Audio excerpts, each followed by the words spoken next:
Hi everyone, I'm Pacifiered on every platform, either spelled correctly or incorrectly. Today joining us for the video is Everest.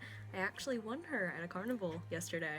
I was gonna make a vlog about it, but there wasn't enough stuff to do for me to vlog, and also I'm pretty sure you all don't want to see me just hanging out with a friend, not saying much. This video comes to you from the wonderful Fairy Milk, or I think it's Angel Milk. Whatever the ad is, I'll put it here. They're on TikTok, and they're a wonderful human being, and they're so sweet, and they work with me on the Every Little Project. The concept for this video is what to do when you don't have a caregiver, or how to caregiver for yourself. A very important thing to learn when you don't have a caregiver is you're gonna have to take care of yourself, which does suck, but it does have its upsides. You don't have to worry about fake caregivers, which I'll make a separate video about eventually. One thing that really helped me when I did not have a caregiver is having a sticker sheet, and every single time I performed something that was self-care related, I put a sticker on the sheet. It's actually very useful, and you can set up one fairly quickly. I'd recommend getting cardstock or any kind of heavy paper and writing down your tasks for the day, things that you have to do, like brushing your teeth, eating dinner, things that a caregiver would usually remind you of, and then also picking up a sticker book. This one's from the dollar store and it's very cheap. Plenty of stickers that you can use for yourself, and there's a lot of cute ones. This one's the boyish one. There's also a feminine one if you prefer that. There's tons of sticker books at the dollar store that have tons and tons of stickers. Something else that helps is maybe finding out what helps you regress and feel comfortable without being a little bit scared of your regressed side. For example, for me, I love watching Mariah Elizabeth, or I like watching Agere YouTubers. Anything that helps you feel calm and comforted. I also like listening to ASMR, and I have tons of ASMR regression themed that aren't particularly from people who are into the regression community or understand it very well, but all of them are safe and they're all very comforting. Here is gonna be the info card. I guess the info card would be here. Here's gonna be the info card so you can see that whole playlist. Something else that's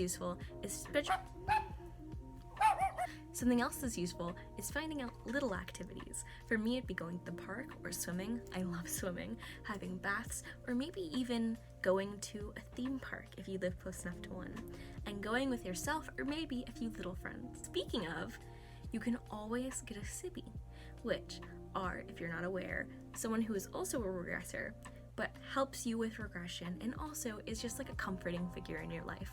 For example, I have this wonderful human, and they're so sweet, and we usually like to talk to each other about regression stuff and just stuff in general. Portia and me are really good friends, and it's really useful to have someone there for me whenever I need it, or even if I don't need it, and if I just want someone to talk to. Another thing that helps is having big you set up activities for little you. For example, sometimes I'll buy myself coloring books, or I'll buy myself mystery boxes, and I'll have them out for little me to unbox, unless I have this channel, in which case I have to unbox them on camera. But usually I'll also give myself, my little self, something to open up, like for example, a little mystery figure. I'll set that aside. For example, playing dolls. If you have another friend who's a little, or if you want to somehow do a digital dollhouse like Tokaboka apps, which are wonderful by the way, it's really useful to have that, to be able to regress and feel small, but also get to play out house and things that you would usually do with a caregiver. One second. Something else that was super useful for me was the fact that I had a tablet, and one wonderful thing about tablets is there's tons and tons and tons of kids games. Meaning, there's tons and tons of games for you to enjoy on your own tablet.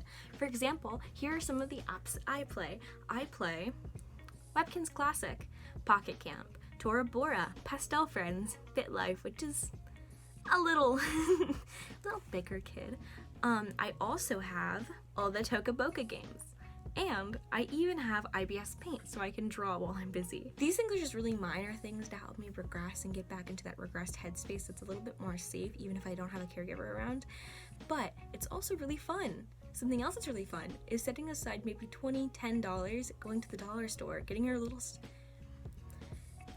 self little stuff, and then coming home and being able to kind of unbox it. It's really fun. I'd recommend doing that if you are low on money and you want something fun to do. Is figure out your regression music. For example, I really love Japanese piano music when I'm little. Don't know why.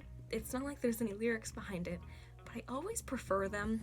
Maybe there's a reason behind that. Maybe Japanese pianos are just a little softer or a little lower key, but it's really gentle and it's soothing and it's calming. And I'm gonna have my regression playlist in the info card right here if you're interested. One last thing I recommend is that regressors who don't have a caregiver, try not to find caregivers through caregiver setup Instagrams. You'll see them try to recommend that you set up a form. I understand that younger regressors might not understand this, and this isn't really spoken out about in the community, but that is actively setting yourself up for danger. You're clearly, not on purpose, putting yourself in a position where you can be hurt or taken advantage by people who aren't really caregivers in the community, end up convincing you that they are caregivers, and end up hurting you in some way. It's important that we try to avoid this whenever possible with our younger people who are in the regression community, because I understand how prevalent fake caregivers are. I'll make an entire video about fake caregivers and how to spot a fake caregiver very, very soon. I just need my own time to get that video pushed out, but I will very soon. Alright, I hope you all enjoyed the video. I hope you took something out of it. If you have more recommendations for videos, leave them in the comments. If you have something for my Q&A, which I'm doing pretty soon, also leave it in the comments. I'm really excited to see what you have to say. Bye-bye! Bye!